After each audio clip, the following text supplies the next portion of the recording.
한때 열렬히 사랑했던 사람이라도 그 매력 포인트가 시간이 지나면 매력이 안 될 때가 참 많습니다. 제가 미국에서 공부를 할 때 MDB하고 THM을 마치고 한국에 잠깐 나올 때가 있었어요.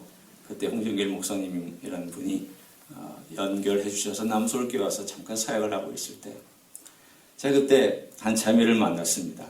지금의 제 아내가 된 자매인데 데이트를 하게 됐어요. 결혼하게 되었습니다. 그런데 제가 물어봤어요. 뭐 그렇게 매력적이었냐? 그랬더니 굉장히 지적으로 보였다라는 거예요. 그래서 그 지적이라는 것이 굉장히 매력적이었대요. MDB도 공부하고 미국에서 공부했고 또 THM까지 했고 제가 그때도 THD를 이제 하려고 허락을 받아놓고 그 사이에 나와서 목회를 배우고 있었던 자였습니다. 그랬더니 조금 살고 나더니 허당이네. 허당이네. 그러더니 저보고 박사학위를 공부하고 마치고 나서는 저보고 뭐라 그러냐면 참 박학다식합니다. 그러면서 얄팍할 학문에다가 밥은 많이 먹는 박학다식한 사람이라고 저를 얼마나 놀려대는지 모릅니다. 가만히 생각해보니 그 말이 맞더라고요. 품성으로 내가 아내를 따라갈 수 있나? 또 인간관계 면에서 제가 아내를 따라갈 수 있나? 이 식센스에 발달한 이 부분을 제가 따라갈 수가 있나? 얼마나 센스는 빠른지 제가 뭐 얼굴 표정으로 숨길 수가 없습니다. 그냥 거짓말 하면 안 됩니다. 거짓말 하면 그날 뭐 밤까지 제가 그냥 벌을 써야 되니까 뭐 식센스를 따져서도 그렇고 거기에다가 전기도 잘 만집니다. 저는 이 전구 하나를 갈려면 이 소켓을 다 내려놓고 불안해서 그 전구를 갈거든요. 그런데 이거 다 내리지도 않고 전구를 쑥쑥 갈고 또 전기는 얼마나 잘 만지는지. 그러니까 몇 년 살아보니까 제가 자기보다 잘하는 게 없는 거예요. 그러니까 속았다고. 당신 정말 내가 매력적으로 생각한 지적으로 보이는 것 살아보니까 정말 아무것도 아니라는 걸 알았다고 그렇게 저한테 얘기한 적이 있습니다. 매력 포인트 때문에 속아세요를 했어요. 그러나 살고 보니까 별거 아니었어요. 제가 담임했던 교회에 그 교회도 마포구 저쪽에 있습니다. 제가 이제 그 교회를 내려놓고 미국에 들어갔지만 한 가정이 있어요. 아주 자매가 예쁘장하고 아이 둘을 쌍둥이들을 키우고 있는데 이 자매가 어느 날 목사님 제가 어떻게 해서 내 남편에게 빠졌는지 한번 얘기해 드릴까요? 그리고 궁금하니까 재밌잖아요. 이 부부가 만나게 된 사연이라는 건 항상 재밌잖아요. 그래서 어떻게 만났냐고. 어느 날 전화가 왔답니다. 이 전화가 왔는데 누가 전화를 했는가 하면 이 여자가 남자에게 전화를 했어요. 그러니까 이제 전화가 온 게 전화를 걸었죠. 그래서 뭐 때문에 전화를 걸었냐고 그랬더니 제가 그때 판매원이었답니다. 이렇게 그 옛날에 보면은 백과사전 팔던 것처럼 그 당시에도 이렇게 뭘 파는 게 좀 있었던 모양이에요. 그래서 이걸 좋은 자료니까 좀 사라고 전화를 걸었더니 마침 그 남편 된 그 남자가 그러지 마시고 한번 직접 오시라고 이렇게 말로만 해가지고 내가 책을 살 수 있겠느냐고 얼굴 보면서 이렇게 좀 한번 만나자고. 그래서 이제 갔답니다. 갔는데 이 두 사람이 기대하고 있는 바가 너무 똑같았어요. 너무 기가 막히게 맞았어요. 이 남자는 어떤 여자를 원했냐면 그때가 가을이랄 날이었는데 자기는 항상 마음속에 바바리 코트를 입고 나타나는 여인이 있으면 나는 정말 갈 것이다. 그날 그 여인이 바바리 코트를 입고 나타났던 거예요. 그리고 이 여인은 평소에 어떤 그 마음의 소원이 있었냐면 좀 통통하고 살집이 있고 혹사 안길 수 있는 그런 남자를 만났으면 좋겠다. 그런데 이 형제가 그 당시에 100kg였습니다. 딱 이 판매하려고 온 그 저녁에 그냥 두 사람이 눈에 불꽃이 탁 튀긴 거예요. 천생배필이다라고 생각하고 그래서 데이트를 시작해서 결혼을 했어요.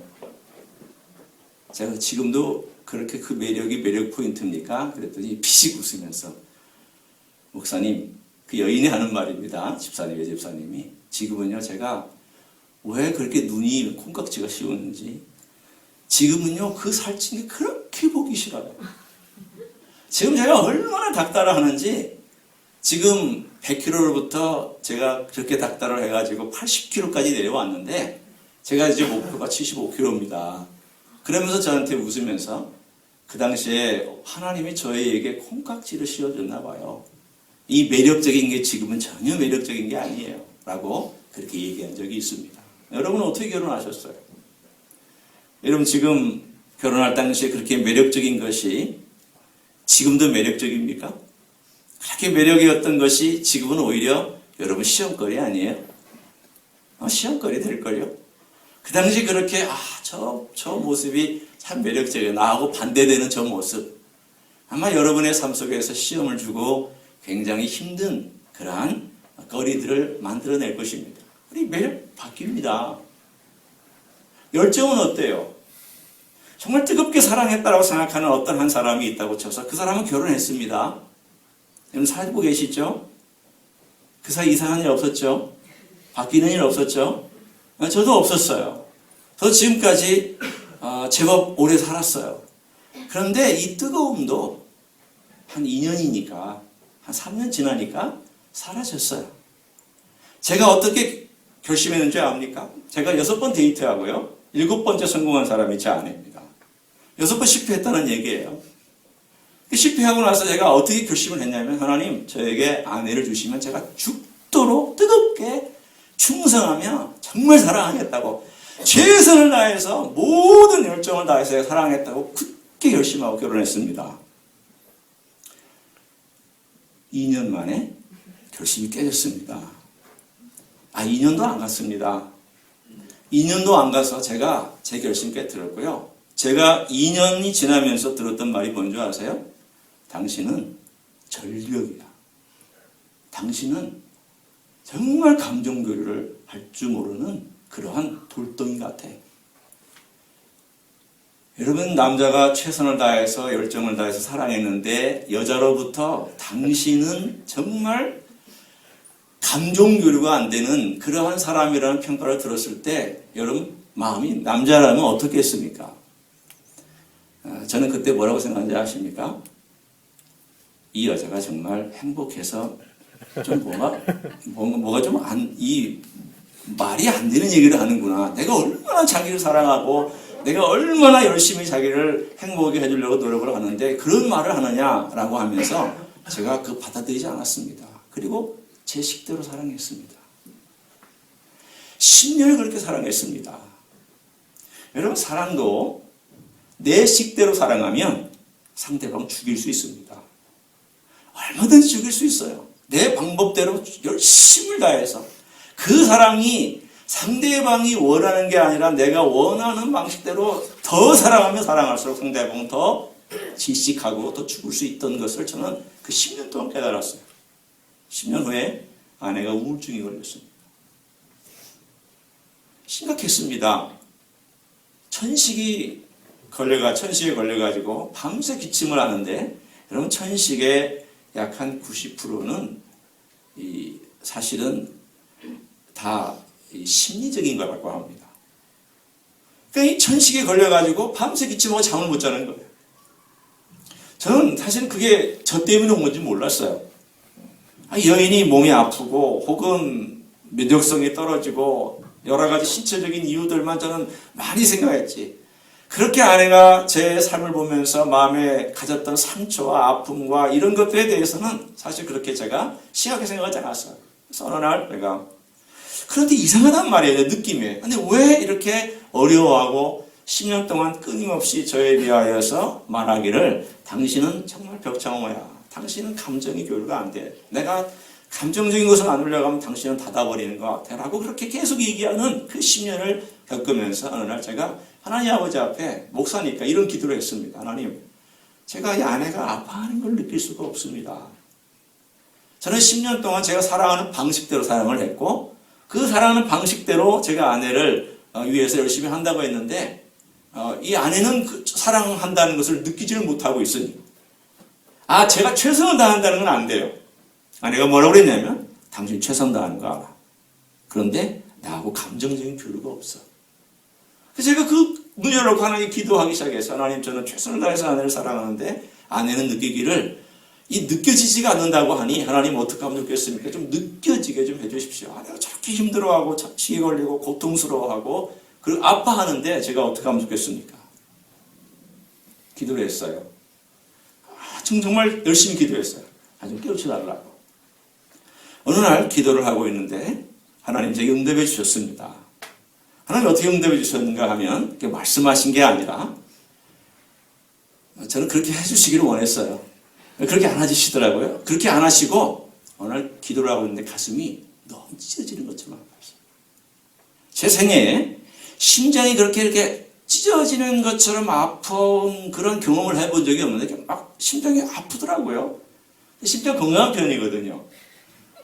그래 아파본 적이 없어요. 제가 부정맥이 있다거나 제가 그 전에 심장에 무슨 충격을 받아 그런 적이 없거든요. 그런데 그날 기도하고 있는데 심장이 이렇게 막 아프고 찌릿찌릿하고 막 느낌이 오는데 제가 그 10년 동안에 아내에게 줬던 그 아픔이 그때 다 고스란히 제 가슴 속에 전달되는 것 같은 느낌을 받으면서 하나님이 이렇게 말씀하시는 것 같았어요.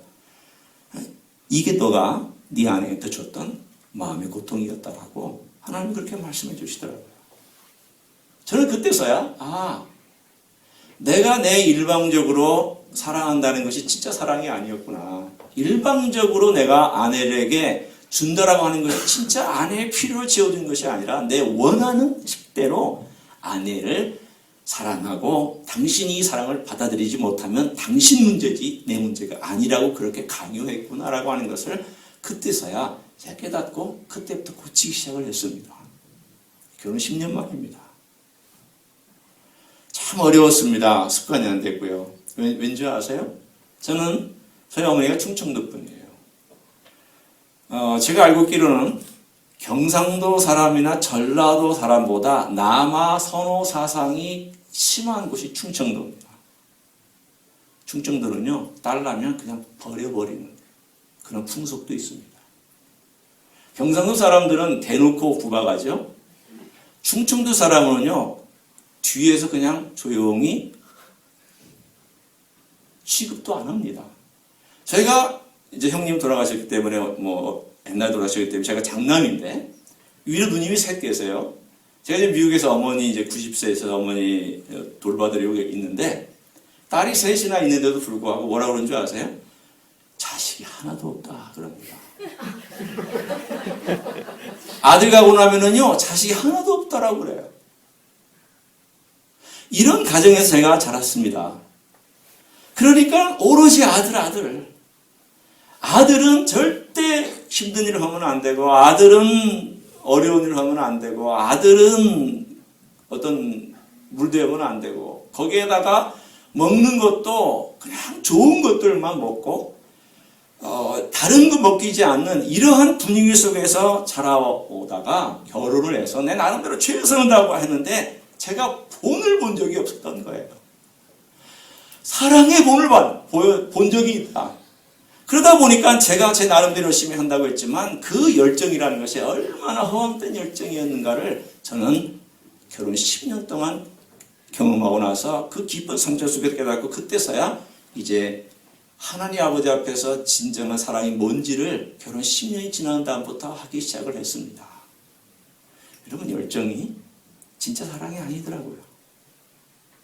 그런데 저는 오늘처럼 여러분과 함께 이 말씀을 통해서 나누고 싶은 주제가 있습니다. 그건 뭐냐면 하나님의 열정과 하나님의 사랑은 인간이 가지고 있었던 금방 식어지는 열정도 아니고 어떤 매력을 발견할 때 이거 매력적이다 했다가 아니다라고 하는 그렇게 변동 있는 그러한 사랑도 아니고 일방적으로 받아들이지 않든 받아들이든 막 우욕다짐으로 그렇게 했던 그런 사랑도 아닌 정말 우리의 삶 속에서 꼭 필요한 그런 사랑을 우리에게 주신 이야기예요.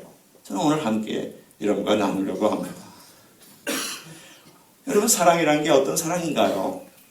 오늘 신명기 4장을 한번 보시겠습니다. 이 신명기 4장은요, 여러분 아시다시피 모세가 이스라엘 민족에게 두 번째 준 그런 율법 계명이에요.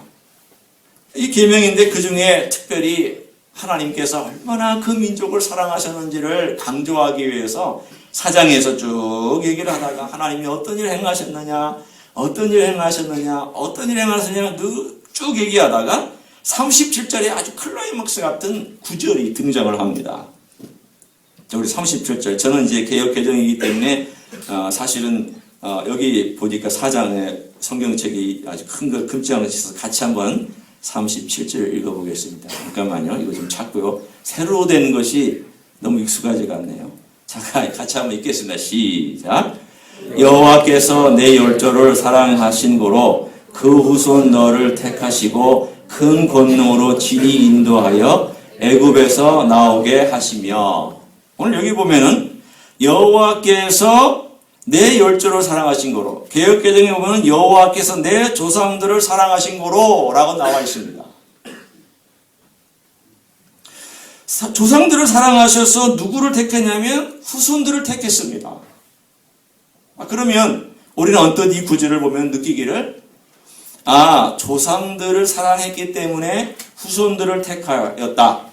그러니까 조상들 때문에 후손들은 그냥 더불어서 그렇게 은혜를 입는 그러한 구절이 이 구절인가 보다라고 우리는 쉽게 생각할 수 있습니다. 물론 그런 말이 없는 거 아니에요. 맞아요. 있습니다. 그래 과연 그런 말씀만 있는 것일까? 자, 7장을 한번 가서 보겠습니다. 7장 8절입니다. 7장 8절. 그 앞에 있는 딱 한 부분만 우리 같이 읽겠습니다. 제가 개혁이 좀 틀릴 수 있지만 같이 읽겠습니다. 시작. 여호와께서 다만 너희를 사랑하심으로 말미암아. 거기까지만. 여호와께서 다만 너희를 사랑하심으로 말미암아 라고 되어 있으면서 신명기 7장과 신명기 4장은 일종의 대응하는 구절로서 하나님께서 조상을 사랑하셔서 너희를 선택하셨다는 말씀을 하셨지만 7장에 와서는 하나님께서 너희를 다만 사랑하셨다는 말을 하심으로, 다만이라는 말은 오직이라는 말이고, 이 오직이라는 말은 하나님께서 얼마나 그들을 사랑하셨는지에 대한 강조점의 밑줄을 긋고 싶어서 하나님께서 하신 말씀이란 말이죠. 그러니까 하나님께서 사랑하셨다는 말과 선택했다는 말은 같이 가고 있습니다. 사랑한다? 선택한다. 이 말은 혼육에서 하나님께서 사용하고 있는 말입니다. 사랑하지 아니하면 선택하지 않습니다. 사랑하지 아니하면 선택이란 존재하지 않아요. 그냥 가만히 생각해 보십시오. 우리가 어떻게 해서 하나님의 선택을 받고 어떻게 해서 우리가 이 땅 위에 살아가면서 그리스도인이 되었을까? 참 신비롭잖아요. 다 설명이 안 되는 일입니다. 그렇다면 이것을 거슬러 올라가면, 어떻게 거슬러 올라가면 하나님께서 우리를 사랑하셨다는 거예요. 이걸 어떻게 얘기를 할 수 있을까요? 이 가장 가까운 이야기는 부부와 자식 간에서만 존재를 합니다. 여러분, 결혼하신 분들은 자녀가 있으시죠? 자녀를 사랑하시죠? 여러분, 자녀가 잘나서 여러분이 자녀를 사랑하십니까? 아니면 자녀이기 때문에 여러분이 자녀를 사랑하십니까? 자녀가 공부 잘해서 자녀 사랑해요? 그러면 사랑받을 자녀 별로 없습니다. 자녀이기 때문에 자녀 사랑해요. 여러분 자녀들도 그렇지만 제 아이들도요, 지금은 이제 커서 대학생이 되었는데, 지금도 마찬가지지만, 용돈 받으러 올 때 절대 주저하지 않습니다. 얼마나 당당하게 오는지 딱 손을 내밉니다. 아빠 용돈 주세요. 아빠 오늘 이 용돈 받는 날이에요. 걔네들이 저를 위해서 노동을 했나요? 걔네들이 저에게 예금을 해서 용돈 통장이라도 하나 만들어 놨나요? 그래서 빼내가나요? 너무나도 당당하게, 너무나도 자연스럽게 그렇게 와서 용돈 받아가지고 필요한 거 돈 타가지고, 그리고 우리 집에 같이 살면서 하숙비 전혀 안 냅니다. 밥값도 안 내고 음식값도 안 내고, 그리고 어디 갈 때에 절대 교통비도 안 내고, 여행 갈 때 여행비 분담도 안 해요. 그러면서도 불구하고 미안한 구석 하나도 없고 못해주면 뭐라고 그러는지 아세요? 아빠는 이것도 못해줘요? 그렇게 얘기를 합니다. 물론 항상 그런 건 아니에요. 그러나 그렇게 얘기할 때가 있어요. 자식이니까 그렇게 얘기를 해요. 그런데 그것 때문에 제가 너 자식 그만해라. 내가 너를 위해서 투자한 게 지금 몇 억인 줄 아냐? 내가 너를 위해서 얼마나 뼈 빠지게 했는지 내가 더 이상 너를 위해서 투자할 수 없다. 부모는 그렇게 얘기하지 않습니다. 물론 저는 저희 집사람과 아내는 가끔 우리 아이들을 불러다 놓고 얘기를 합니다. 우리가 너희들 키운 거 알지? 큰 애한테는 너는 뭐 해야 되는 줄 알지? 작은 애한테는 너는 뭐 해야 되는 줄 알지? 우리끼리 아이들한테 계속 주입하는 게 있어요. 그래서 큰 아이한테는 뭐라고 얘기했냐면 너는 우리가 2년에 한 번씩 세계 일주 하는 거 꼭 해야 된다. 그런데 이렇게 늘 주입을 시켜요. 그래서 이 아이들은 어렸을 때는 걱정하지 말라고 내가 커서 돈 벌어가지고 엄마 아빠 세계 일주 시켜주는 거 1년이라도 해주고 싶다고 그러더니 커가면서 말이 좀 달라지고 있어요. 조금씩 달라져요. 아빠 그거 한 5년에 한 번 하면 될까? 은퇴 기념으로 좀 하면 안 될까? 이렇게 뭐 생애 한 번으로 자꾸 바뀌어가고 있는데 그러나 저는 주입은 해요. 은혜를 좀 알으라고 얘기를 하지만 그러나 저는 안 해줘도 그렇게 그것 제가 바라고 아이 키우는 거 아니에요. 제가 보상 바라지 않아요. 그 아이들 키우면서 그 아이들로부터 제가 사실은 이미 2살 때 효도 다 받았잖아요. 그 이쁜 짓 하는 그 2살 때 효도 다 받았고 그 이유는 사실은 덤으로 감사해요. 그냥 아이고 자식 되어줘서 고맙습니다. 아이고 나하고 같이 살아줘서 고맙습니다. 내 기쁨 되어줘서 고맙습니다. 그래도 크게 소원 썩여주셔서 고맙습니다. 그러고 살아주고 제가 너무 감사해요. 제가 기쁨이 있어요. 자식이 부모를 생각하는 것보다 부모는 자식을 너무 끔찍하게 사랑해요. 자, 거슬러 올라갑니다. 어떻게 거슬러 올라가면 제가 자식을 키우고 있는 모든 것들이 어디서 출발했는가 하면 잉태된 순간부터 출발했습니다. 엄마가 자식을 잉태했습니다. 뱃속에 아이를 데리고 있어요. 조금 크니까 아이가 조금씩 움직이기 시작하고 태동이 느껴집니다. 그러면서 그의 엄마는 이 아이가 내 자식인 것을 이제 피부로 온몸으로 느끼기 시작을 합니다. 그 아이를 받아들이지요. 이 아이가 내 아기구나. 나하고 생명으로 연결되어 있구나. 그러면서 이 아이를 받아들이고 이 아이를 자기의 삶의 전 존재와 예역 속으로 그대로 받아들입니다. 엄마의 생각하는 것이 아기에게 전달된다는 것을 알고 건강한 생각을 하려고 노력합니다. 좋은 음악 들으려고 합니다. 좋은 생각 하려고 합니다.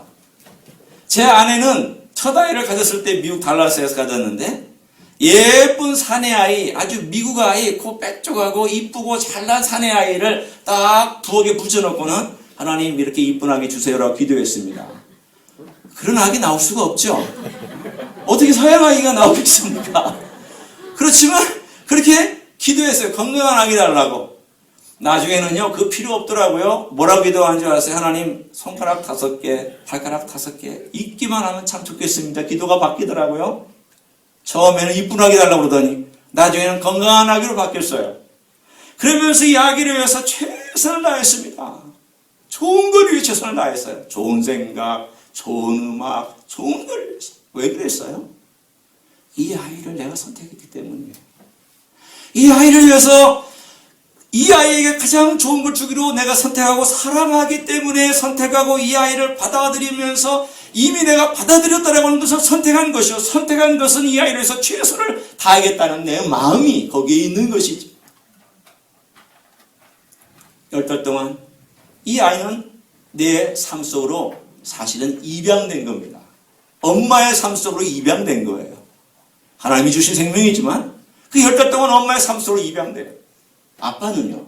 아빠는 뱃속에 있을 때보다는 태어나서부터 그 아이를 더 자기 자식으로 여기는 습관이 있고요. 그런 본성이 있어요. 아이를 보면서 이쁜 일도 하고 그 아이가 아빠라는 말을 하는 그 순간에 세상의 모든 시름이 다 사라지고 내가 열심히 살아야 되겠다. 이 아이를 위해서 돈 벌어야 되겠다. 이 아이를 위해서 목숨 바쳐야 되겠다. 그렇게 생각합니다. 마누라를 위해서는 목숨 바치지라는 생각 안 합니다. 그러나 아이를 위해서 내가 목숨 바쳐야 되겠다라고 굳게 결심을 합니다. 그게 아비의 마음이에요. 자, 여러분, 그 기간을 하나님과 우리의 관계 속에서 한번 생각해 봐요. 하나님께서 우리를 가슴에 품었을 때에 엄마가 아이를 뱃속에 품는 것처럼 영원 전부터 내가 태어나기 바로 직전까지 내 하나님의 가슴 속에 품고 있습니다. 그 10달은 상징적인 10달이에요. 영원한 시간. 제가 지금 비유로 지금 말씀드리는 거예요. 신학적으로 옳다 그러다 따지지 않고 그냥 비유로 들어주세요. 이 10달이란 영원한 10달 동안 하나님께서 나를 가슴에 품고 있어요. 내 자식이야. 내 아들이야. 내 딸이야. 그래서 하나님과 우리는 연결되어 있어요. 생명으로 연결되어 있고 영적으로 연결되어 있고 하나님의 가슴 속에 연결되어 있고 하나님께서 사람으로 선택해서 내가 이 아이를 위해서 최선을 다하고 이 아이를 위해서 모든 걸 내가 주어도 아깝지 않아. 이 아이를 위해서 내가 모든 것을 바쳐도 전혀 힘들지 않아. 하나님은 그 10달 동안 나를 품으면서 생각하고 좋은 것을 생각하고 좋은 걸 주기 위해서 결심하고 좋은 것을 들으시고 좋은 것을 기꺼이 계획을 세워놓으셨어요. 그리고 이 세상에 딱 태어나는 순간 저를 하나님의 자녀로 입양을 한 겁니다. 사랑하는 성도 여러분, 하나님께서 우리를 사랑하신 것은 내가 이미 태어나기도 전부터 하나님의 가슴 속에 입양되어지고 나를 사랑하기 때문에 나를 선택하신 거예요. 마치 자식이 엄마 뱃속에 있을 때 사랑에 의해서 태어나고 사랑에 의해서 이 안에 있으므로 이 아이를 계속 선택하고 내 자식이구나, 내가 이 자식으로 받아들이는구나, 마치 가슴으로 입양하고 온몸으로 입양하고 내 영혼으로 입양하고 내 존재 속으로 입양하고 내 감정 속으로 입양하고 의지 속으로 입양하고 계획 속으로 입양하고 모든 것으로 입양하는 이 삶의 모든 전체를 입양하는 것처럼 하나님은 나 자신이 이 땅에 태어나기 전부터 나를 이미 입양해서 하나님의 사랑으로 그렇게 계획을 세우고 사랑하고 계셨던 거예요. 사랑이 없으면 선택하지 않습니다. 사랑하기 때문에 선택하신 거예요. 저는 이 사실을 안 다음부터 하나님이 나를 왜 사랑하는지는 모르지만 사랑했기 때문에 나를 선택했다는 사실이 너무 감사해서 성경이 다시 읽혀지기 시작을 했습니다.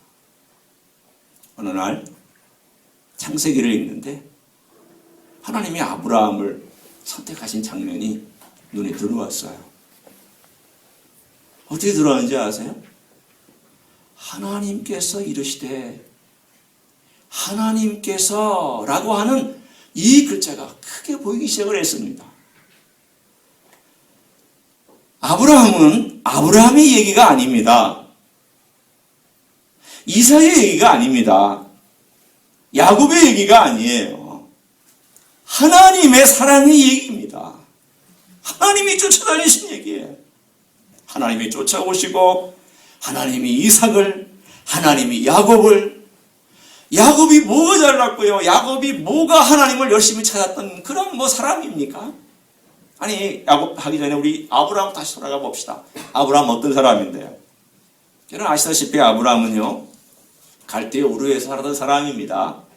갈대아 우르는 요즘으로 하면 서울입니다. 비교적 사업에 성공했어요. 그렇기 때문에 이 사람은 아마도 제가 모르긴 몰라도 한 50평 정도 대 아파트에 살았었을 법한 사람이고요. 요즘 우리 한국의 이 분위기로 말하면 한 제네시스 정도 타고 다녔거나 그랜저 이상의 차를 타고 다녔을 법한 사람이고요. 그리고 꽤나 돈이 많아서 주말에는 골프도 칠 수 있는 사람이었고, 그리고 자식이 없었기 때문에 쓸 데가 없었어요. 뭐 했었을까요? 그 많은 돈을? 아무래도 유흥. 때로는 성전에 그 우상을 섬기는 그런 곳에 돈을 바치는 그런 일에 종사했고요. 아버지는 우상을 만들었기 때문에 그 아브라함은 어쩌면 유능한 사업가였는지도 모르겠어요. 아버지가 만든 우상을 잘 판매하는 아주 유능한 그러한 경제인이었고요. 때 묻은 사람이었어요. 그냥 아주 평범한 도시, 갈대우르라고 하는 우상이 득실득실한 곳에 모든 영향을 다 받아서 나이 70이 넘도록 그렇게 살아왔던 사람. 여러분 생각해 보세요. 그 오랜 세월 동안 우상에 의해서 가치관이 형성된 사람의 삶이 바뀌기 쉬운지, 대한민국 잘 바뀌던가요? 여러분은 어때요? 여러분 삶 잘 바뀝니까? 그럼 우리 박형 목사님 설교 매주 하실 필요 없어요. 여러분 쉽게 바뀐다면. 저도 마찬가지예요. 아니, 여러분 얘기하기 전에 저 자신을 제가 보면은요, 야, 이 김수영 목사 정말 안 바뀐다. 정말 안 바뀐다. 대한민국의 선거가 바뀌었다라면 이런 세월호 같은 사건들이 있었을까? 어쩌면 일어나지 않았을 수도 있었을 거예요. 잘 안 바뀝니다. 바뀌는 거 어렵습니다. 아브라함 바뀌기 어려운 사람입니다. 아브라함이 하나님을 찾았다고요? 천만의 말씀. 아브라함이 똑똑해서 하나님을 찾는 영성이 있었다고요? 천만의 말씀. 아브라함이 어느 날 천사를 보고 무언가 계시를 받고 그래서 하나님을 찾는 예배의 처소를 찾아갔다. 그런 장소도 없고 그런 곳도 없으니까 우상이 득실득실한 갈대우르에 하나님 한자도 찾지 않는 그런 도시에서 어떻게 하나님 만났을까요? 신기하지 않을까요? 여러분 신기하지 않으세요? 한번 생각해 보신 적 있으시죠? 아마 여러분들 공부하셨고 이제까지 우리 박 목사님의 말씀을 들으면서 많은 가르침을 받으셨기 때문에 생각해 보셨을 거예요. 어떻게 만났을까요? 단순합니다. 하나님이 찾아오셨어요. 하나님 찾아오셨어요. 저는 상상해 봅니다. 어느 날 아브라함이죠. 그 당시에 아브라함이 한창 시끌벅적하고 이 갈대우르의 복잡한 도시를 거닐고 있는데 어쩌면 그 허무함 가운데 젖어 있다가 그 허무함 속에서 내가 뭐 사냐, 자식도 없고 내 인생을 뭐 하며 살지, 인생의 의미가 뭐냐 라고 어쩌면 그가 되뇌었을 때 어쩌면 하나님이 찾아왔을 수도 있어요. 그가 어떤 상황 속에 있었는지는 모르지만 하나님께서 그를 찾아와서 하나님께서 일방적인 사랑으로, 그러나 아브라함이 들을 수 있는 말로 어쩌면 아브라함 속에 있는 그 깊은 어떤 갈망과 어려움을 건드려 주시면서 아브라함의 가장 필요했던 것이 뭔가를 하나님은 또한 아셨기 때문에 그게 말씀하기를 너 이 도시를 떠나서 내가 지시한 땅으로 가라. 그런데 만약에 하나님께서 말씀하실 때에 그냥 우르르 꽝꽝만 말씀했다면 아브라함은 어쩌면 그냥 한 번 있었던 어떤 현상처럼 하고 지나가는지 모르지만, 이건 제 상상입니다. 이것 가지고 나중에 이다 아니다라고 얘기하지 마시고요. 정확한 것은 우리 처음 가서 아브라함에게 물어봤으면 좋겠습니다. 이제 상상이니까. 하나님은 아마도 아브라함을 찾아오셨을 때 조용한 음성으로 아브라함과 대화하셨던 것 같아요. 그 모습을 드러내셨는지 안 들으셨는지는 모르지만 어떤 모양으로든지 하나님께서는 아브라함에게 말씀하시면서 아브라함이 충분히 알아듣고 이 진짜다. 내가 이제까지 살아왔던 모든 길들이 다 가짜고 정말 이분만이 진짜고 이분을 따라가야 내가 인생을 살 수 있겠다라고 하는 충분한 하나님의 설명을 아브라함에게 해주셨던 것 같아요. 그렇기 때문에 아브라함이 그 음성을 듣고 나서 인생을 이렇게 살면 안 되겠다. 이분의 말씀을 따라서 가자. 그리고 그 순종마저도 하나님께서 그의 마음속에 불어넣어 주셨고 그의 가는 길의 모든 것을 열어주셨던 그야말로 전적인 하나님의 그 열심, 찾아온 열심 때문에 아브라함이 사실은 믿음의 조상이 되었습니다. 하나님의 열심은 대단히 무서운 열심입니다. 여러분 잘못 걸리신 거예요. 여러분 이제 하나님께 한번 걸리면 여러분 빠져나가지도 못합니다. 그 열심 때문에 사실은 우리가 지금 살고 있는 거잖아요. 저는 어느 날 제가 이 열심을 하나님의 이러한 사랑과 하나님의 이러한 열심이 제 가슴에 느껴지는데 성경을 볼 때에 사람이 보이지 않고 하나님이 보이시기 시작한 거예요. 성경 속에. 맞아요. 제가 박사학위를 가지고 있었지만요. 박학다식한 사람이었습니다. 정말 얇을 박자에다가 밥만 많이 먹는 삼식이었습니다. 삼식이라고 하면 안 되죠. 삼식이 가로에다 한 자를 딱 집어넣어야 돼요. 이 교회 분들은 너무 점잖해서 무슨 말씀인지 못 알아. 삼식이 놈. 삼식이 놈이었어요. 정말 제 삶에 성경을 제가 정말 알고 싶어서 창세기부터 요한계시록까지 공부하고 싶어서 사실은 박사학위를 했어요. 제가 뭐 교수 되고 싶어서 한 거 아니고요. 제가 뭐 하고 싶어서 아니고, 야, 저 성경을 정말 한번 골똘히 연구를 해봐야 되겠다. 그래서 제가 창세기부터 요한계시록까지 성경을 연구하는 그런 부분에서 박사학위를 받으려고 열심히 생각하고, 그래서 사실은 달라스 신학교에 가서 박사학위를 했던 겁니다. 그런데 내가 얼마나 문자적으로, 얼마나 문법적으로, 얼마나 내가 가지고 있는 이성적으로, 얼마나 내가 가지고 있는 내 구조적으로, 얼마나 시대적인 환경과 조건과 문화적인 것들과 이런 것들로만 이 본문을 보려고 했던가. 정말 박하게였습니다. 얄팍하게. 하나님의 영성과 하나님의 눈이 아닌 얄팍한 인간의 눈으로 넓게 많은 것들은 섭렵한다고 했지만 진작 봐야 될 하나님의 이야기는 보지 못하고 다른 것들로 충만해버려요. 어느 순간인가 하나님이 내 눈에 들어오기 시작을 했어요. 하나님이 우리를 사랑하심으로, 하나님이 너를 사랑하심으로, 하나님께서 아브라함에게 이르시되 가라, 복을 주리라. 하나님께서 나타나시되, 하나님께서라고 하는 그분이 우리 인간들을, 죄인들을 그렇게 쫓아오시고 그 열심을 가지고 그렇게 우리를 사랑하신다고 하는 그 이야기가 창세기부터 요한계시록까지 제 가운데 숨을 쉬면서 제게 다가오면서 숨이 턱 막혔어요. 내가 그동안 공부한 것이 얼마나 인간적이었냐.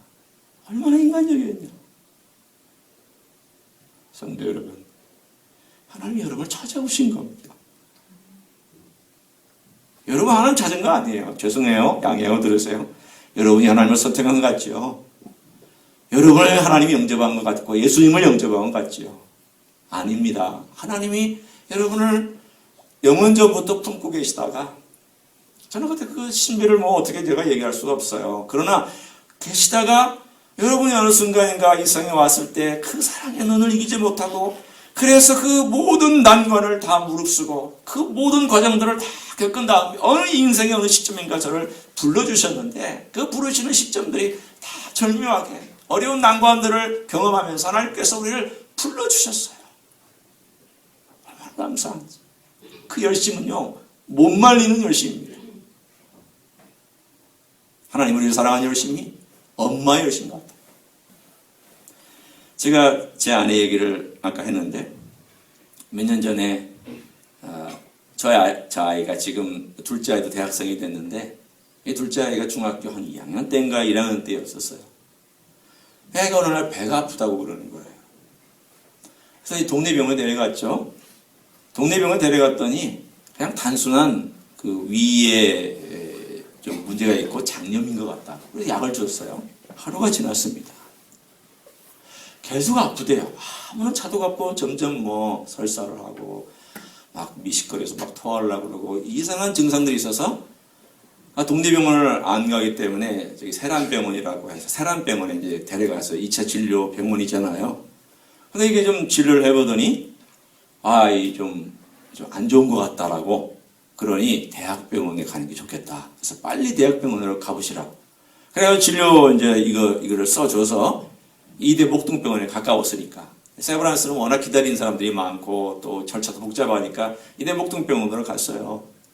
이대 목동병원에 가지고 응급실에 들어가서 있는데 이 아이가 뭐 죽겠다고 난리를 치고 막 상자가 뒤틀린 것 같다고 막 아프다고 막 찡그리고 있는데도 그 간호사들이나 거기에 있던 이제 인턴들이 있었던 것 같아요. 이 아이를 어떻게 좀 응급 조치를 할 생각은 안 하고 기다리라고. 피를 뽑고 또 1시간. 뭐 검사 뭐 한다고 또 1시간.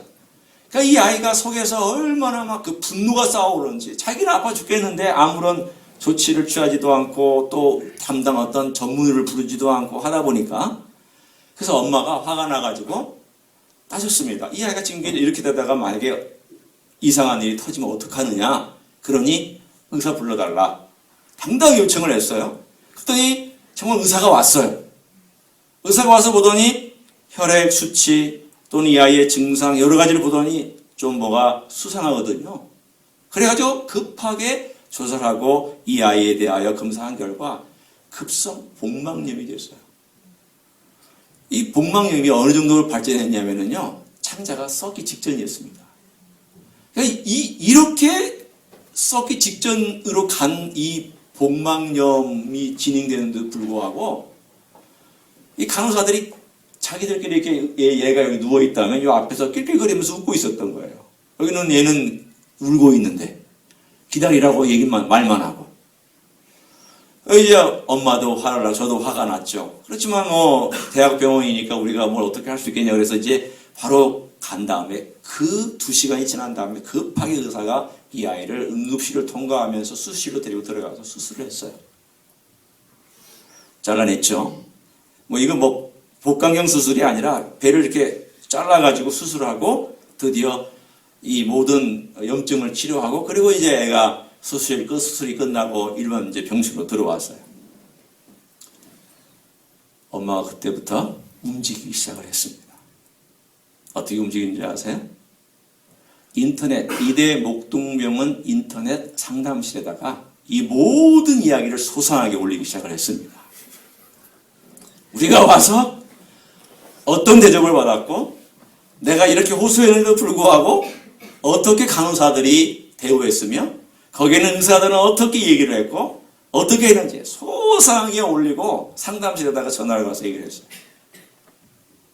딱 1시간이 지났는데, 애가 올려서 1시간이 지났는데 갑자기 웬 의사들이 우르르 몰려오는 거예요.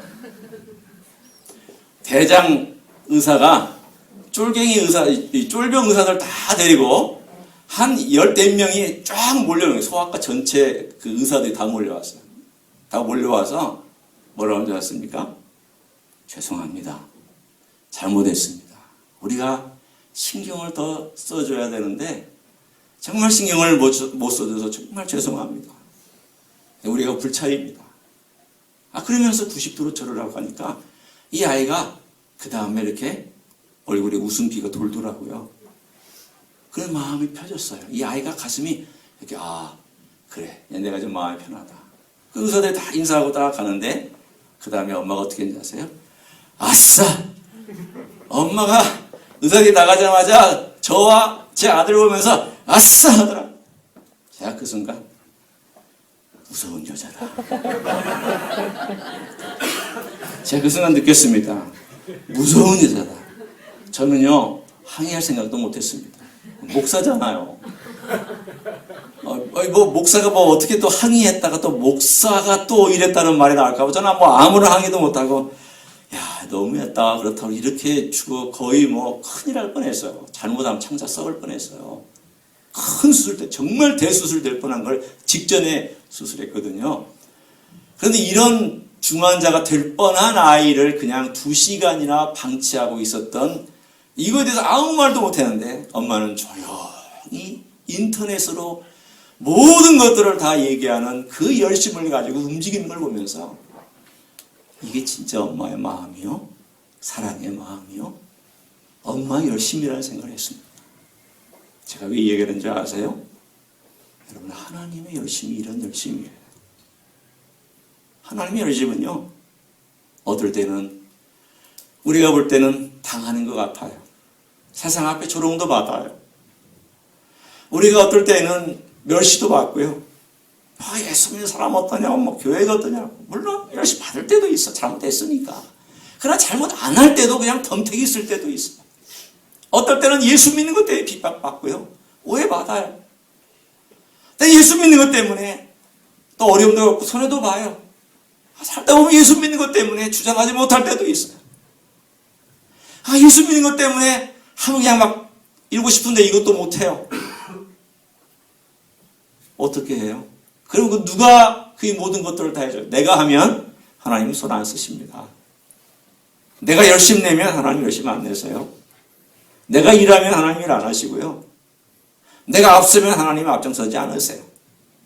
그런데 내가 하나님 아버지 앞에 이 사실을 갖고 얘기하면 자기 자식이 그렇게 힘들어하고 자식이 그렇게 어려워하는 걸 하나님 알고 계시기 때문에 그 열심을 가지고 나를 선택한 사랑의 하나님은 어떤 장애와 어떤 어려움에도 불구하고 내가 살아가는 과정 가운데에서 내 대신 일하시는 그런 하나님인 줄로 믿습니다.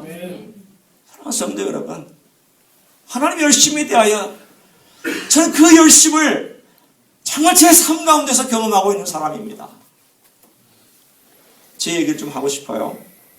저는 이 앞에 제가 이렇게 건강하게 서 있지만 7년 전에 간암 판정을 받고 오랫동안 쉽게 얘기하면 두병 생활도 했던 사람입니다. 지금은 건강하게 이렇게 살고 있어요.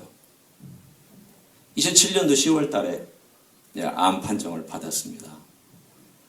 벌써 7년 전 이야기죠. 제가 2002년에 개척을 하고 또 그때부터 이제 신학교 강의하면서 어떻게 또 건축도 하게 됐어요. 2006년도 1년 내내 건축하고요.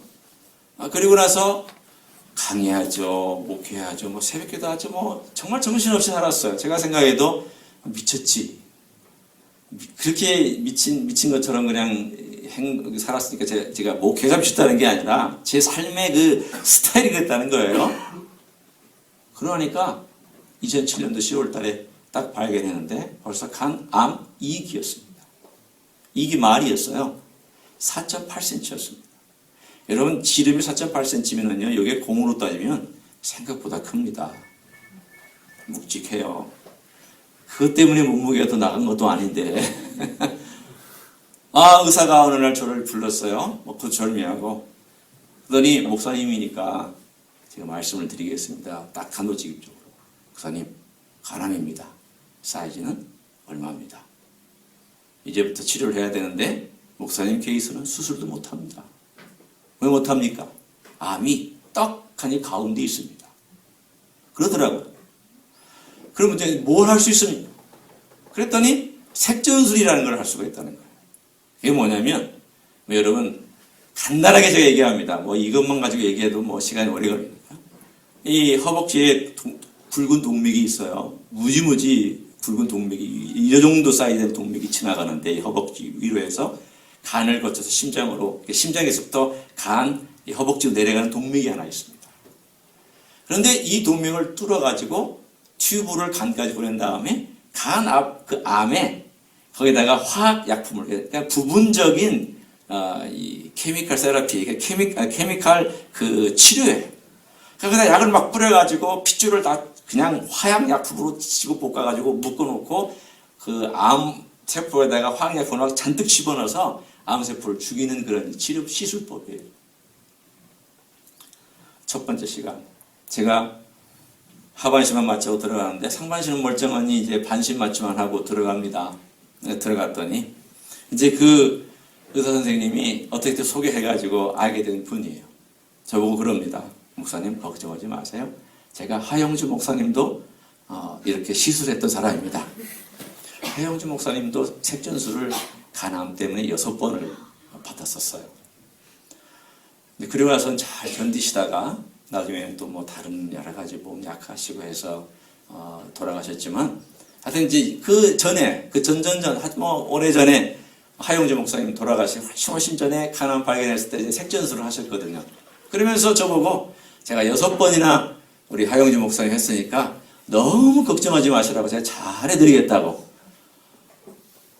이 말이 위로가 별로 안 됐어요, 사실은. 잘해 주시겠다고 하는 건 감사한데, 최선을 다해주시기 감사한데, 하영주 목사님은 왜 얘기를 해가지고 6번씩이나 받았다는 얘기는 왜 하고, 그것도 뭘 그 전에, 그 나중에 다 끝난 다음에 얘기를 하지. 그렇지만 또 목사잖아요. 그래서, 아이고, 감사합니다. 그러고 이제 누워가지고, 그러나 내가 이 색전술을 하는 것이 어떻게 하는 것이 내가 한번 지켜보리라. 그리고는 봤어요. 이제 수술복만 입고 올라가서 차가운 시술대에 올라가가지고 마취되고 이 혈관 자르고 하는지 저는 볼 수는 없지만 그 과정은 제가 다 느끼고 있잖아요. 어느 정도는 아픈 건 없지만. 그래서 여기 옆에를 보는데 그 스크린이 어마어마한 스크린이 막 쫙 있는 거예요. 이 스크린에 제 몸에 있는 혈관이 자세하게 실핏줄 하나까지 막 쫙 떠 있어요. 저는 그새가 그렇게 황홀한지 몰랐어요. 야, 내 속이 이렇게 황홀한 세계가 있구나. 핏줄이 막 쫙 퍼져나오는데 그 핏줄로 이렇게 가다가 이 튜브를 집어넣습니다. 참 제주도 좋아요. 여기서 어떻게 튜브를 집어넣냐면 여기 톡톡톡 해가지고 갈라지는 데 있잖아요. 갈라지는 데 있으면 이렇게 해가지고 이쪽으로 집어넣어요. 그러니까 마치 멀리서 이렇게 이걸 조정을 해가지고 핏줄이 갈라지는 데서 이쪽으로 집어넣고 여기서 갈라지고 또 이쪽으로 집어넣고 이렇게 해가지고 전부 제 몸 바깥에서 조정을 해가지고 그 튜브를 집어넣어서 어디까지 보내냐면 이 간까지 보내는 거예요. 참 대단한 재주죠. 이걸 이렇게 보고 있었어요. 사실은요 쉽지 않습니다. 눈 뜨고 보기가 쉽지 않았는데 그래도 내가 한번 지켜보리라. 정말 독한 마음을 가지고 제가 지켜봤어요. 물론 정말 힘들었죠. 왜냐하면 호흡해야 되고 또 뭐 해라 한참 하는 게 많았어.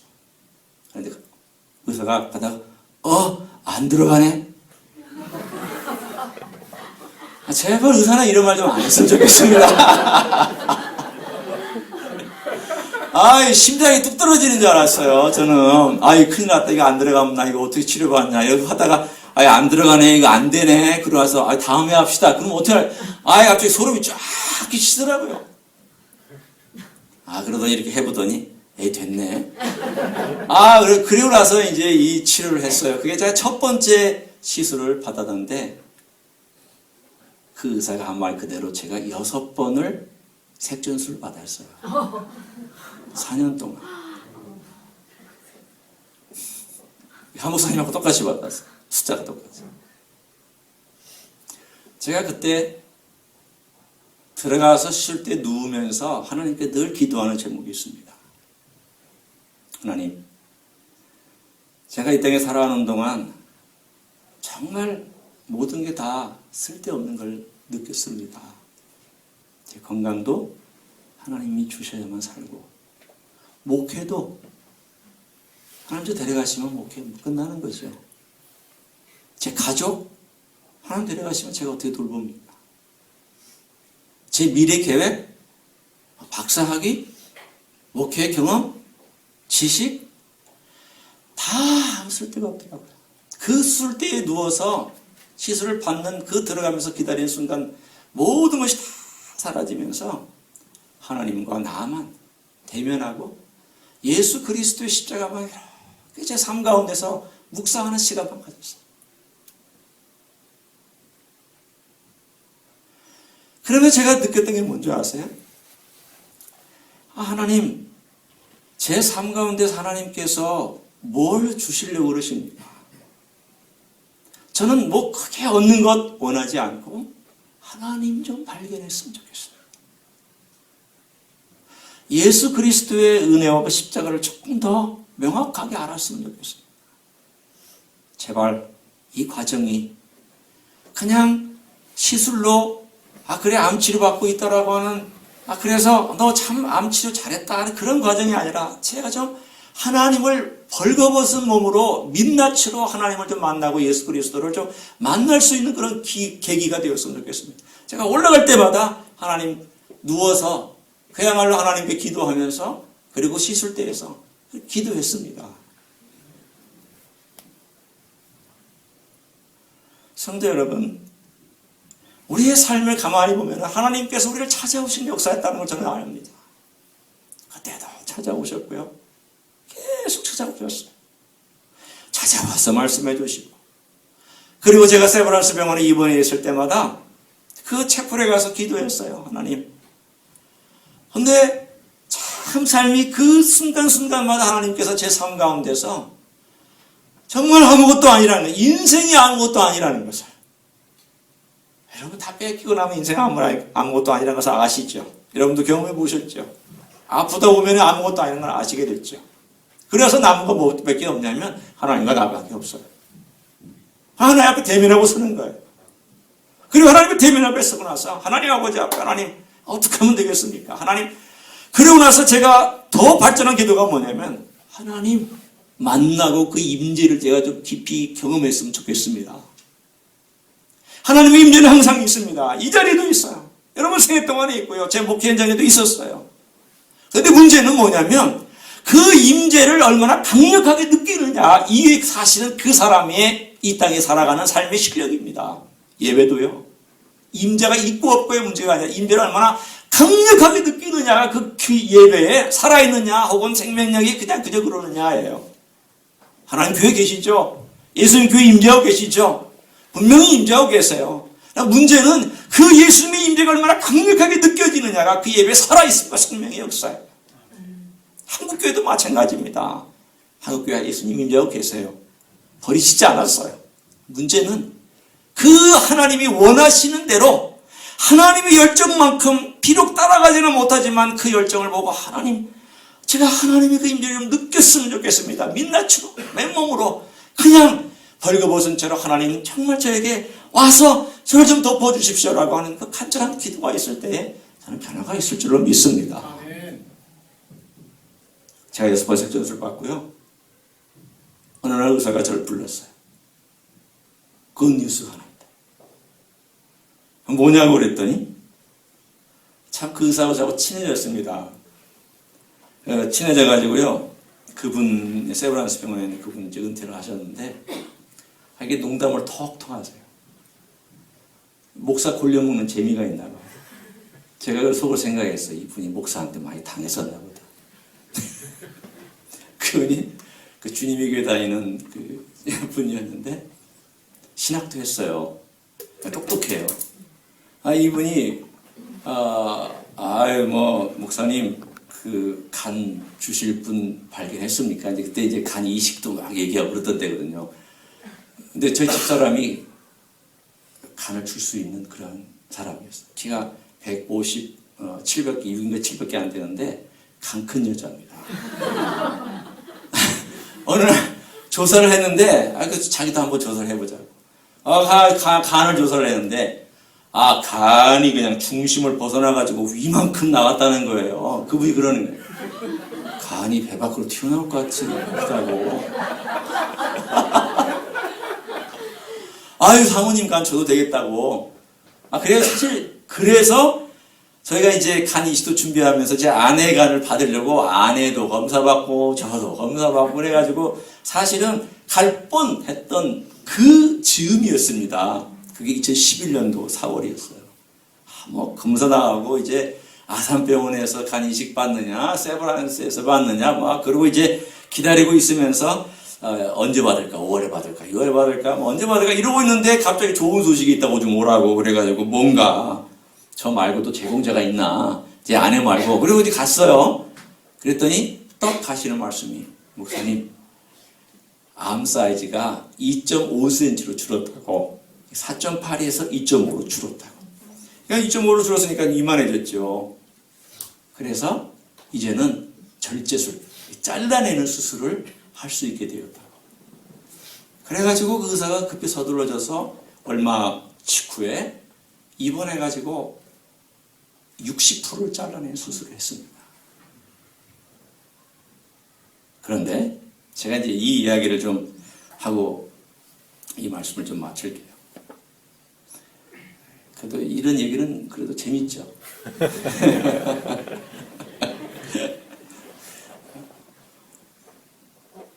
병원에 입원한 날, 그때가 월요일 입원했어요.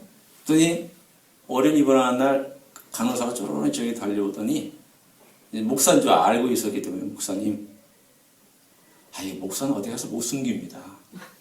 목사님, 이게 주변 사람도 다 알게 되고. 그러니 이거 어떻게 내가 이 5인 병실에서 어떻게 행동을 해야 될까? 이미 정해졌잖아요. 저 운명이었어요. 저는 정말 조신하게 환자의 삶을 살아야지 짜증도 못 내고 정말 제 일생은 정말 힘든 그 십자가의 길이었던 거죠. 이미 그 환자 사이에서도 그냥 그렇게 정해졌는데 오늘 목사님 부탁할 게 있다고. 뭡니까? 그랬더니 아니 그 보통 이제 환자들이 CT를 찍고 수술을 받거든요. 보통 CT를 찍는다고 그러는데 MRI를 한번 찍어봤으면 좋겠다고. MRI를 왜 찍습니까? 이거 공짜라고. 뭐 공짜 그렇지만 안 된다고. 님 내일 아침에 수술 들어가야 되는데 무슨 뭐 공짜라고 제가 뭐 양재물에도 먹을 듯이 뭐 환자가 뭐 아무것도 없어 먹는 사람이냐고. 저 싫다고. 그랬더니 목사님이 실험 대상으로 선정이 됐다고.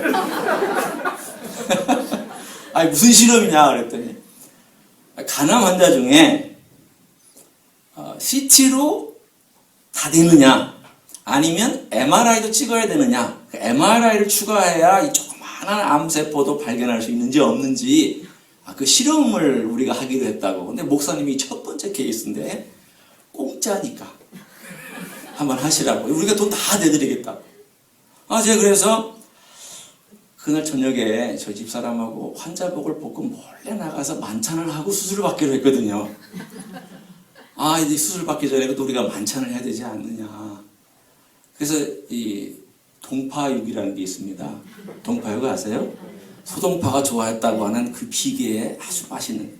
이제 내가 이 수술 받고 나면 이제 기름기 못 먹으니까 평소에 좋아했던 동파육을 좀 우리 먹으러 가자. 그래가지고 세브란스에서 수송을 해가지고 그 옆에 환자복을 싹 벗어놓고 일반복 입고 그리고 동파육을 먹으려고 작전 계획을 다 세워놓고 그리고 빠져나갔다가 몰래 와서 환자복을 딱 입고 이제 조용히 아닌 척하면서 검사받고 그리고 그다음 아침에 수술 받으려고 다 계획을 세워놓고 있는데 금식하고 7시, 6시, 7시에 MRI를 받으러 가니 제가 좋아하겠습니까? 그래서 고민하다가 못하겠다고.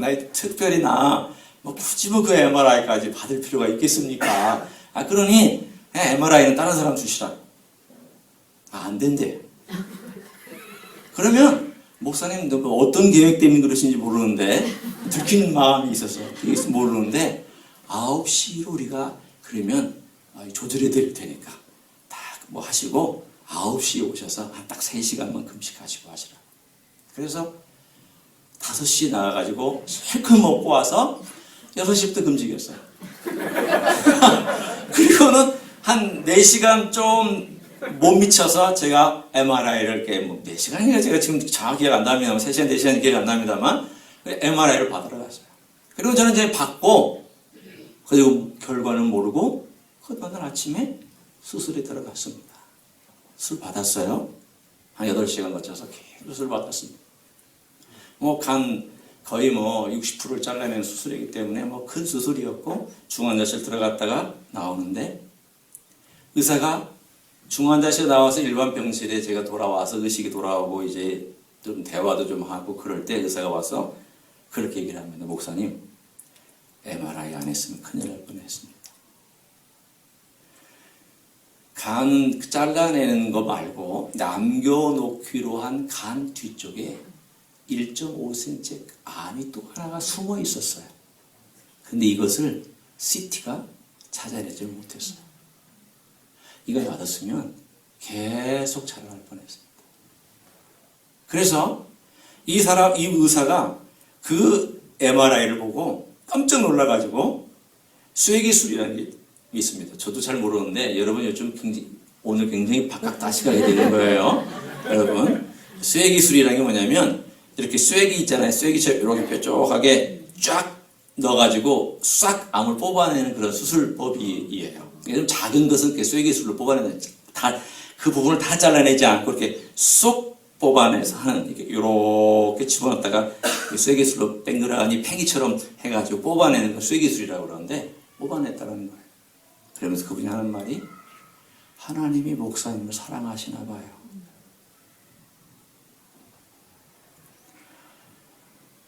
물론 제가 살았다고 하나님 사랑받았다는 거 아니에요.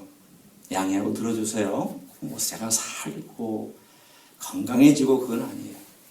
그러나 제가 뭘 느꼈냐면 하나님이 아직도 저에게 할 일이 있어서 남겨두셨나 보다. 내게 사명이 있어서 나를 살려주셨나 보다. 하나님이 나를 사랑하셔서 어떨 때는 데려가실 수도 있고, 하나님이 사랑하셔서 어떨 때는 옮기실 수도 있고, 하나님이 사랑하셔서 때로는 먼저 데려갈 수도 있지만, 나는 하나님이 사랑하셔서 이 땅에 남겨놓고 너 좀 제대로 살아라. 내가 너에게 준 이 성경 말씀 제대로 좀 가르쳐라. 내가 너를 살려준 그 목적에 맞게 제대로 좀 가르쳐라. 네가 주인공이 되지 말고 내가 주인공이 되게 좀 가르치고, 네가 말하지 말고 예수가 말하게 하고 하나님이 내가 주인공이 되게 좀 말하게 좀 가르쳐라. 그런 음성으로 제가 확 달려왔어요. 제가 그 얘기를 목사 친구들한테 얘기를 했더니 그런 얘기를 합니다. 나도 동의한다. 김 목사, 하나님이 김 목사를 살려주시기로 작정한 것 같아. 뒷머리 뭔지 아세요? 그러니 잘 살아. 저는 그 다음부터 정말 하나님께서 제 삶 가운데서 제게 주신 그 생명 때문에 함부로 살면 안 되겠다. 허투루 살면 안 되겠다. 그리고 말씀을 전할 때 내가 허투루 좀 안전해야 되겠다. 라는 그런 마음을 가지고 제 자신을 늘 돌아보고 그 임재 속에 가능한 한 의식하지 않다가도 하나님의 임재를 내가 주님 바라보면서 가져야지. 십자가를 의지하고 내가 내 자신이 하나님을 의지하지 않았던 것을 또 회개해야지. 자꾸 내 자신이 그 어떤 하나님의 그 임재 의식 속에 저 자신을 넣으려고 사실은 저도 모르게 애쓰고 있습니다. 성도 여러분, 삶의 영성의 실력은 성경 구절을 외우는 거 아닙니다. 물론 그거는 중요해요. 기도도 아니에요. 중요합니다만 여러분이 가지고 있는 삶의 경력이나 경험 아닙니다. 똑똑한 것도 아니고 지혜도 아니고요. 여러분이 가지고 있는 지식도 아닙니다. 그거 사실은요, 죽음 앞에서 생명의 존재와 하나님과 대면할 때는 아무 쓸모 없습니다. 정말 쓸모 없어요. 그냥 벌거벗은 집 다 사라지고 추한 것들만 보여주고, 이 인생이 이런 거예요. 그거밖에 안 보였어. 뭐가 진짜 실력이냐면 하나님의 임재가 진짜 실력이고, 하나님의 임재가 진짜 내 삶의 기쁨이고요. 하나님의 임재가 진짜 내 삶의 모든 거고요. 주님의 임재를 느낄 수만 있다면, 여러분 이 땅에 살아가는 동안 힘들고 어려운 거 별거 아닙니다. 저는 죽음에 사서 넘어들면서 중환자실에 겪어오고, 그리고 이렇게 시간이 지나면서 주님께서 건강을 회복시켜 주시고 이렇게 살면서 참 그래, 내가 그 주님의 임재를 이렇게 좀 날마다 좀 누리며 살았으면 좋겠다. 주님의 임재가 내 삶 가운데서 늘 그렇게 있으면 좋겠다. 그 소원 그대로 주님 앞에 기도하고 이렇게 나아갔더니 주님께서 그 전보다 제 삶을 주님의 임재를 느끼도록 만들어 주셨어요. 걷다가도요, 주님하고 대화합니다. 이렇게 이제 제가 운동하지 않으면 안 되는 그런 이제 몸이잖아요. 몸이니까 걸으면서도 주님과 이렇게 얘기해요. 하나님, 주님 어떻게 할까요? 등산하다고요, 옆에 있는 사람, 마주오는 사람이 보면은요, 왜 그렇게 중얼중얼하냐? 라고 하는 정도로 제가 그렇게 컸습니다. 차 타면서도 그래요. 차 타면서도 주님 어떻게 할까요? 주님 앞길을 어떻게 할까요? 이 결정 어떻게 할까요? 주님 어떻게 하면 제가 주님의 그 임재와 주님의 인도하심을 좀 제가 의지하면서 걸을 수 있을까요?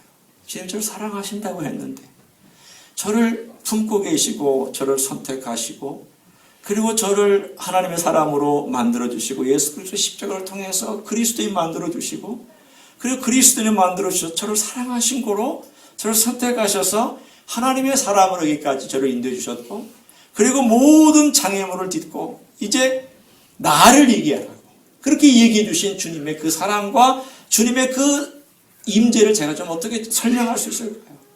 수시로 걸으면서 묻고 또 묻고 또 묻습니다. 저는 여러분이요, 우리 성가교회 여기 성도들이 그러한 주님의 임재로 충만해지시기를 우리 주님의 이름으로 축원합니다. 정말 우리 주님의 임재를 날마다 바라시고요. 구하면 돼요. 저는 다른 거 구하지 말고요. 그런 걸 구했으면 좋겠습니다. 오늘 구할 거 뭐냐면 물론 이제 내일 모레 제가 계속 하겠습니다만 오늘 구할 거는 가장 중요한 교회 구함이요. 한국교회 구함이기도 하고 개인적인 구함이기도 되어야 될 게 뭐냐면 하나님의 임재입니다. 이거 구하십시오. 다 구하세요. 하나님 임재가 나오면 할 말 할 수 있어요. 하나님 뭔가 주실 거예요. 임재 있으면 두려움 뛰어넘어요. 침묵할 때는 침묵하고 말할 때는 말하고 서야 될 때는 서야 되고 갈 때는 가고 때로는 내가 무엇을 해야 될지 행동을 취할 때 취한 것을 알게 하시고 그때 순간순간마다 하나님이 인도해 주세요. 어느 날 어느 한 분이 전혀 모르는 분이 이메일을 보내왔어요. 저의 간증을 책으로 써서 냈더니 그 책을 읽고 나서 전혀 모르는 분이 제가 목사님을 위해서 기도하고 있습니다. 깜짝 놀라서 전혀 모르는 분이에요. 그러면서 저에게 이렇게 얘기합니다. 저에게 하나님께서 말씀해 주시는데 그분이 이렇게 그렇게 표현했어요. 말씀해 주시는데 목사님은 살아서 내가 살아서 하나님의 행사를 선포하리로다라고 그렇게 말씀해 주십니다. 그러니 목사님 너무 걱정하지 않으셨으면 좋겠어요. 목사님 살아서 하나님의 행사를 전파하시는 목사님 되실 거예요. 라고 그렇게 위로를 주셨어요. 제가 처음에는 그 말을 받고 너무 이상한 사람 아닐까? 그렇잖아요. 특별히 환상 보는 사람이나 저희 이렇게 우리 박형 목사님이나 저나 이렇게 이제 이런 분위기 속에서 신학을 공부한 사람들은 이렇게 환상 보고 뭐 이렇게 음성 듣는다 그러면 먼저 이렇게 알레르기가 딱 있거든요. 혹시 이 사람이 이단 아닐까? 이 사람 뭐 조금 엉뚱한 얘기 아닐까? 그런데 이분이 진짜 그 아래 쭉 쓴 내용을 보면서 이 사람이 정말 기도하는 사람인 것을 저희 개인적으로 그런 확신을 줬어요. 그 말씀을 쭉 내용을 하면서 이런 말씀을 통해서 제가 목사님을 위해서 기도하는 가운데 받은 말씀입니다. 이 사람이 스스로 한 게 아니라 이 구절을 줬습니다.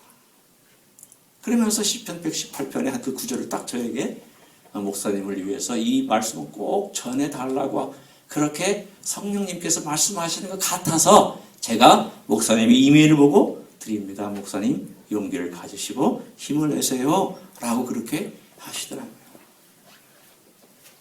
성도 여러분, 하나님께서 여러분 살려주시고 있는 것은요. 왜 그럴까요? 사명이 있어서 살려주신 거예요. 아직도. 그리고 사명 이전에는 왜 살려주셨냐면 하나님 여러분 사랑하시기 때문에 여전히 살리셔서 뭔가를 위해서 하나님 영광을 위해서 쓰시기 위함이에요. 또 그 사랑이 있기 때문에 현재의 모든 고난도 다 이겨낼 수 있도록 하나님 도와주실 거예요. 그러니 걱정하지 마시고 이 땅에서 그러한 동안 세월을 살 것도 있고 또 우리를 힘들게 하는 많은 것들이 있지만 좀 이제는 확 딛고 일어섰으면 좋겠습니다. 좀 일어서서 뭐 할 말씀을 하시더라도 내 자신의 개인적인 적용은 주님 그분이 나에게 임재 가운데 뭐라고 말씀하시나 특별히 들으려고 하고 묻고 듣고 하면서 우리 성각교회 모든 성도들이 정말 주 예수 그리스도의 임재 가운데 강한 임재를 경험하는 축복이 임하기를 예수님의 이름으로 간절히 축원합니다.